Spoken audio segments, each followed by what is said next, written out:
Like all of the dragons, James has built his fortune from scratch. It's been a remarkable journey from Petticoat Lane, rag trade to riches. He likes the money, but he also likes the process of deal making. His whole business career has been around making deals.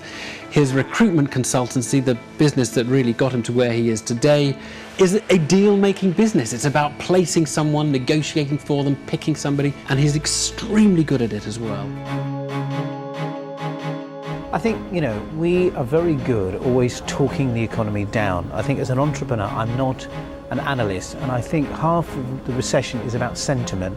And I think when we see, some positive vibes, let's kind of raise the momentum a bit and actually look at it as a positive sign and jump on the sentiment bandwagon rather than That needs investment. That needs people to go out and spend some money, doesn't it? That's why I invited him. In the den, it's a very competitive environment, because when a deal comes in and it's a good opportunity, I think clearly we all want to have a go. Yeah. But I think ultimately what tends to happen is everybody's got their strength, and if it's an investment for Deborah because it's in her field, we generally tend to sway.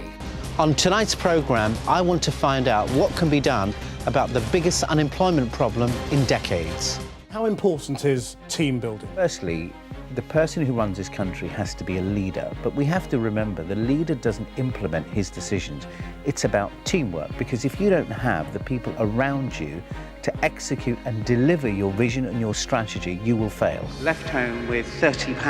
I did lots of kind of odd jobs, accountancy work where I used to fill out other people's expenses and sit there admiring the amount of money other people spent, and thought one day someone's going to be filling out my expenses. I started my business career setting up an executive recruitment company called Alexander Mann, and built the firm essentially to a turnover of about 130 million, spanning over sort of 20-odd companies. I arrive at Pinewood Studios, go in, bit of makeup, straight into the set, sit down, and next thing you know, action, camera, bang, the guy walks up the stairs. So I nudged Duncan, I said, Duncan, where's the pack? He said, what pack's that? I said, well, at least something that tells you about the guy and his business and what he does. He said, you get nothing here. He said, you sit here, the guy walks up, 20 minutes, get a pitch, and you write him a check.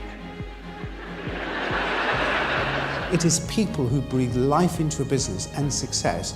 So essentially, my sort of strategy or philosophy has always been, when I meet somebody who I really believe in, who has that passion, that drive, that determination, and that conviction of belief, that's when I invest.